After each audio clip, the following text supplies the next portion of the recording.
Kaprada police station વિસ્તારમાં વાલવેરી ફાટક પાસે ડિગ્રી વગર ડોક્ટરની પ્રેક્ટિસ કરી માનવ જિંદગી તથા શારીરિક સલામતીને જોખમમાં મૂકી ડિગ્રી વગર પ્રેક્ટિસ કરતા ડોક્ટરને પકડી પાડી કાયદેસરની કાર્યવાહી કરતા કપરાડા પોલીસ મહાનિરીક્ષક શ્રી પ્રેમવીરસિંહ, સુરત વિભાગ સુરત તથા પોલીસ અધિક્ષક શ્રી યુવરાજસિંહ જાડેજા સાહેબ તથા મદદનીશ પોલીસ અધિક્ષક શ્રી ડોક્ટર સંદીપ સાહેબ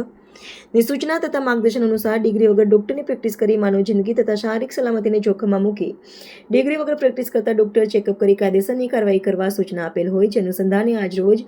કપરાડા પોલીસ સ્ટેશનના પોલીસ ઇન્સ્પેક્ટર ડી.એન. વાંઝા માર્ગદર્શન હેઠળ કપરાડા પોલીસ સ્ટેશનમાં પોલીસ સ્ટાફ કપરાડા વિસ્તારમાં પેટ્રોલિંગમાં હતા તે વખતે આસિસ્ટન્ટ હેડ કોન્સ્ટેબલ અવશેષભાઈને ચોક્કસ બાતમી મળેલ કે ફાટક પાસે નારાયણભાઈ દેવરામભાઈ ભડાના ઘરમાં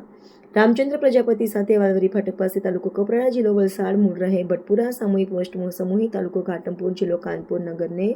ડિગ્રી વગર ડોક્ટરની પ્રેક્ટિસ કરે છે તેવી હકીકતના આધારે મેડિકલ ઓફિસર પીએચસી હોસ્પિટલ રોહિયાળ જંગલ તથા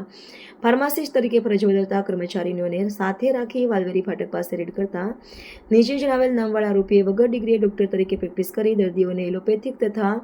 અન્ય દવાઓ આપી સારવાર કરી માનવ જિંદગીને તથા શારીરિક સલામતીને જોખમમાં મૂકી પ્રેક્ટિસ કરતા અલગ અલગ પ્રકારની દવાઓ સાથે મળી આવતા તેઓને કપરાડા પોલીસ સ્ટેશન ખાતે લાવી તેઓના વિરુદ્ધમાં કપરાડા પોલીસ સ્ટેશનની કલમો હેઠળ ગુનો દાખલ કરવામાં આવ્યો છે.